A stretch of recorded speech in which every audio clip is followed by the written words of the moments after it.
Est-ce que vous avez le goût de plonger dans un monde d'imperfection, de la photo qui n'est pas parfaite, du flou? Est-ce que vous avez le goût de plonger dans un rendu qui est un peu vintage, qui s'apparente un tout petit peu à l'argentique, mais qui est terriblement créatif? Si vous avez le goût de ce monde-là, ben, j'ai un objectif superbe à vous proposer pour vous y mener. Il s'agit de la Lensbaby 28 mm, la Trio. Et voilà donc ce qu'on examine aujourd'hui. Si c'est votre première visite sur cette chaîne, bonjour, mon nom est Louis Lavoie, je suis l'auteur du blog et de la chaîne fairedelaBellePhoto.com. C'est une chaîne qui s'applique à partager avec vous des trucs, des conseils, des astuces, de même que des découvertes afin que vous puissiez progresser dans le domaine de la photo. Si vous aimez des vidéos comme celle-ci, n'hésitez donc pas à cliquer sur j'aime, n'hésitez surtout pas à vous abonner. Et je vois que vous vous intéressez à l'équipement photo, ben ça tombe bien, j'ai justement plusieurs vidéos sur le sujet. Alors aujourd'hui, je m'intéresse à un objectif que j'ai découvert il y a quelques semaines que je me suis acheté et parce que j'avais le goût de poursuivre l'aventure au niveau donc de la Lensbaby et je fais un clin d'œil à Fred parce que je sais qu'on partage le même intérêt au niveau donc de Lensbaby. J'aime bien ce que nous propose ce manufacturier-là d'objectifs, ce monde-là qui est un peu particulier et je me suis donc intéressé à la Lensbaby Trio. Précisons tout de suite à ce moment-là certains éléments au niveau de l'objectif, c'est-à-dire qu'il vous propose qu'une seule distance focale, c'est donc un objectif fixe de 28 mm. Ça veut donc dire, et surtout, il est décliné dans plusieurs montures. Ça veut dire qu'il est disponible pour plusieurs montures de caméra, soit plein capteur, dans le cas par exemple du Canon RF, pour lequel j'ai fait donc l'acquisition, mais vous pouvez également retrouver l'objectif pour des montures avec des capteurs APS-C, de même qu'évidemment avec des capteurs donc 4 tiers. Alors Fuji, Nikon, j'ai vu du Sony également, des éléments comme ça, mais bien entendu au niveau de la distance focale, plein capteur 28 mm. Si vous tombez en format APS-C, à ce moment-là, c'est le multiple habituel qui va s'appliquer, fois 1.5 ou fois 1.6. On va donc se retrouver autour de 42 mm. Et si vous êtes dans le registre donc des petits capteurs, c'est-à-dire 4 tiers, 4/3, ça veut donc dire que c'est x2, on sera donc autour de 56 mm au niveau donc de la distance focale. Deuxième élément au sujet de l'objectif, qui nous simplifie beaucoup la vie, il n'y a qu'une seule ouverture. Et dans ce cas-ci, c'est donc f3.5. Il ne faut pas chercher d'autres ouvertures, il n'y en a pas. Et la chose que vous pouvez manipuler à votre guise, c'est pas la distance focale, il n'y en a qu'une. C'est pas l'ouverture, il n'y en a qu'une. Mais c'est la mise au point qui, elle, se fait de façon manuelle avec évidemment des indicateurs qui sont sur l'objectif et vous pouvez aller donc de très près jusqu'à la distance hyperfocale. Voilà donc qui est très bien fait et très bien joué donc par Lensbaby. Pourquoi est-ce qu'on s'intéresse à cet objectif-ci? C'est en raison de la facette du trio. Et le trio, ce ne sont pas les valeurs que je viens juste de vous donner au niveau de distance focale, ouverture ou encore mise au point, mais plutôt les 3 rendus qu'on retrouve en un seul et unique objectif. Et ça, c'est super intéressant. Et je vais accompagner le tout, évidemment, de photos pour vous illustrer mon propos. Mais au bout du compte, il y a 3 rendus qu'on nous propose avec cet objectif-ci. Le premier, si je regarde ici, c'est le Sweet. Le rendu sweet, et pour mieux comprendre ce que c'est, essayez de penser, évidemment, au niveau de la terminologie en anglais, à sweet spot. Alors, le sweet ici, ça veut donc dire que ce qu'on va retrouver au milieu donc, de notre cadrage va être relativement précis, relativement net, si on fait une bonne mise au point manuelle. Par contre, les contours vont être à ce moment-là flous. Alors voilà donc pour ce qui est du sweet spot, le milieu est précis, mais les contours sont flous. Le deuxième élément qu'on va retrouver, c'est le volet donc Velvet. Et le Velvet, ça veut dire que sur l'ensemble de la photo, on va retrouver donc un look qui est un peu plus, Velvet veut dire velouté, donc ça va être un peu plus mystique, je vous dirais, sur l'ensemble de la photo. Il n'y aura pas ce sweet spot-là, c'est-à-dire une zone de netteté qu'on retrouverait au centre. Alors voilà donc ce qui distingue le rendu sweet du rendu Velvet. Et le troisième élément qui est beaucoup plus facile à identifier parce qu'il vient affecter notre photo passablement, c'est le rendu qu'on appelle twirl, ce qui veut donc dire que ça crée un tourbillon en bordure de notre photo alors que le centre reste relativement précis. Et ça, c'est terriblement ludique, terriblement créatif et assez souvent, je vous dirais que le guet-apens ou le piège, c'est un peu de rester coincé dans le mode twirl parce on peut aimer l'effet que ça fait, mais les deux autres rendus sont très, très, très intéressants. Et c'est là le défi de cet objectif-là, c'est de pouvoir identifier le rendu approprié pour le type de photo qu'on est en train de faire. Et ça, c'est vraiment tout le jeu d'apprivoisement et de découverte, donc, de cet objectif. Je vais vous présenter quelques photos pour vous permettre justement de voir les nuances et les différences entre les différents rendus. Par exemple, si je prends cette scène-ci, puis vous allez voir les rendus différents avec cette même scène. Alors, dans ce cas ici, la première photo, vous le voyez, il n'y a pas de zone nécessairement précise. On est donc dans un rendu, le rendu velouté, donc velvet dans ce cas ici. Par contre, si je passe au rendu qui est un peu plus sweet spot, vous voyez très bien que le centre est à ce moment-là net et précis, alors que les contours sont donc davantage flou et bien entendu, c'est plus facile à reconnaître. Le fameux twirl ou le fameux tourbillon, voilà donc ce que ça nous donne avec un rendu au milieu donc qui est assez précis. Je vous dirais que le petit défi qu'on peut avoir, surtout si on veut tenter de faire un peu de photos de rue, c'est qu'on est dans un certain rendu et tout d'un coup, il y a une situation qui se présente et peut-être qu'elle serait mieux exprimée avec un autre rendu, mais on est coincé là-dedans.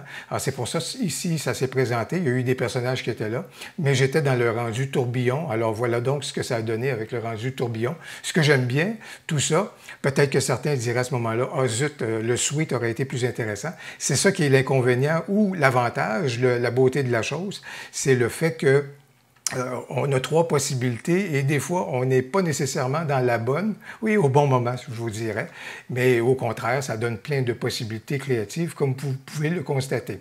Pour revenir au propos que j'avais justement une seconde, ici, j'aime bien cette photo-ci. Par contre, j'aurais peut-être aimé à ce moment-là l'exprimer dans un autre rendu.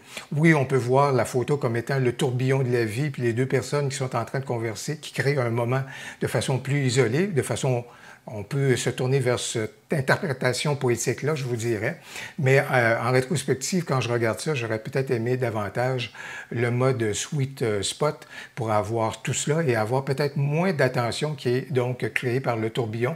Alors voilà donc en rétrospective mes réflexions.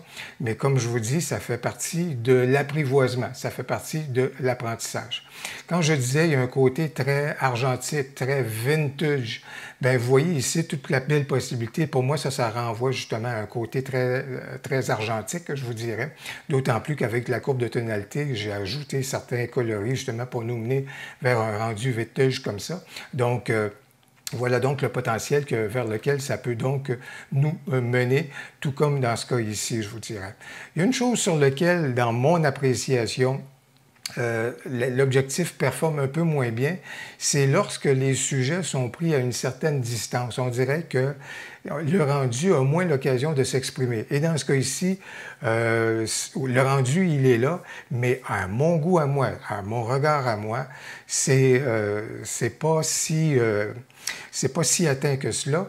Et une autre expérience que j'ai faite, par exemple, avec ça ici, au niveau du pavillon chinois, bien, encore là, oui, l'effet, il est là, mais disons que c'est moins prononcé que lorsqu'on rentre dans le sujet, lorsqu'on colle le sujet beaucoup plus près à ce moment-là de l'objectif.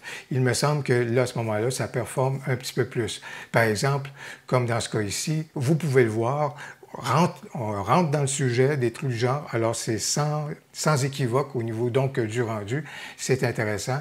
Idem de ce côté-ci, et je vous présente certaines photos, je vous dirais davantage au niveau donc des plantes, juste pour vous dire que même si, je le disais, on est dans le monde de l'imperfection, on est dans le domaine du flou, on est capable, lorsqu'on choisit un bon rendu, en l'occurrence dans ce cas ici, c'était le sweet, on est capable donc d'aller chercher un piqué ou une netteté qui est fort intéressante au niveau donc du rendu de notre photo, surtout si on localise bien entendu notre sujet au centre de l'objectif.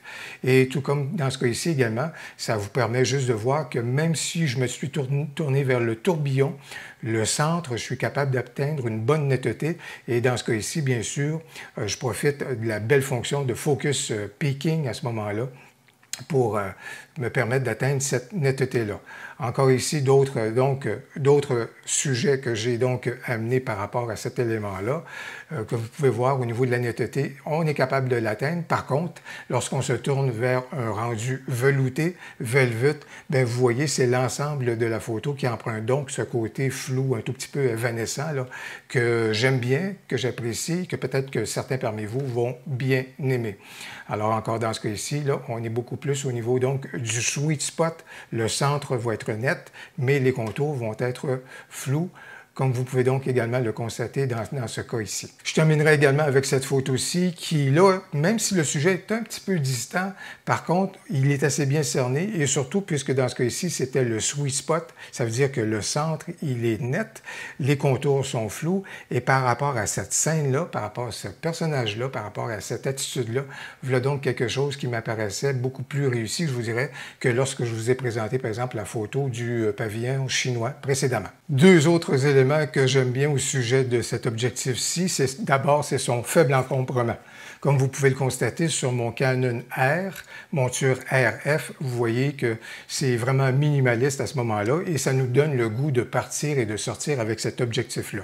Deuxième élément, et c'est là la botte secrète, je vous dirais, c'est terriblement ludique, c'est le fait que si vous localisez, si vous voulez, l'objectif entre deux rendus, alors, plutôt que d'aller d'un à l'autre, mais vous le laissez à mi-parcours, je vous dirais, où vous pouvez même jouer avec celui-ci, si vous voulez, pour le localiser à mi-parcours entre deux rendus, bien, vous allez créer de la double exposition.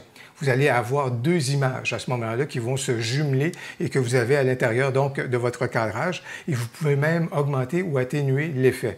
Voilà qui est terriblement créatif, là, qui est terriblement ludique et c'est quelque chose qui est fort intéressant pour la photo.